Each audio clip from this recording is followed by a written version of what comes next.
All right, so here's an overview of night number 1 working on the semi-auto bolt for the M49 57. It's about 11 p.m. right now, so a little bit tired. Got to get up early for work in the morning, but here we go. Here's an overview. So it is drilled all the way through. I drilled out to a number 21 and then drilled out a little bit more to a number 20, just so it gives the firing pin a little bit more wiggle room in there. Drilled the front out here for a 3/16 bushing, and that's an off-the-shelf bushing, so nothing special, no lathe parts there. And as you can see, I'm pushing on the back right now. I have a thing wedged in there right now, an end mill, along with a 5/8 slug that I'm going to use for the striker. Still have to pin that bushing in place, not a big deal, but as you can see, do have the firing pin moving. It is spring loaded. Have to notch the firing pin a little bit more there to allow for travel. But it's drilled all the way through for number 21, drilled out a little bit more for number 20. And then, this out, everything up back from the back side, I drilled out to a, was it 7/32 to allow my 0.19 inch striker rod, which this is hardened tool steel.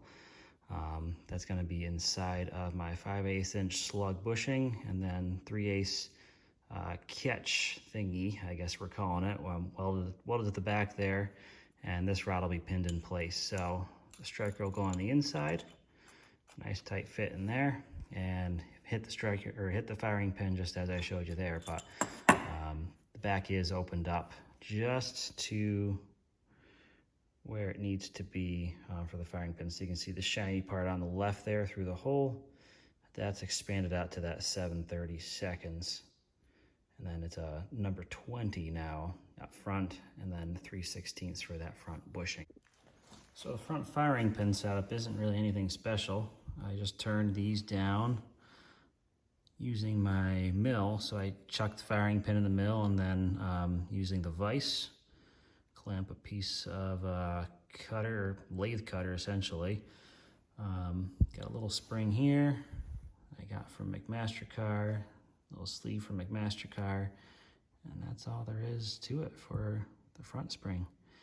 And this is going to be the only spring that prevents slam fires from happening, where the bolt will go all the way forward in the battery, and this will prevent it from setting off the round that it just chambered. So the way it should work is the Sayre catch on the trigger group catches the striker rod, or the striker assembly, so that won't impact anything at all here. But the firing pin on my PPSs are free floating. I don't have any slam fire issues on the PPSs. But this will prevent that even further, so nice little improvement there.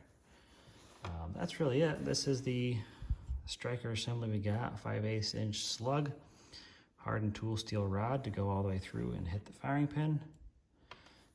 And then we'll weld on a piece of 3/8 inch stock on the bottom, or on the back of that. And then you'll have the 3/8 inch piece sticking out the back there to catch the trigger group. Besides that, that's really it. Not much to it. Got to cut down the bolt handle. Yeah, that's really it. Thanks, guys. I'm going to bed now.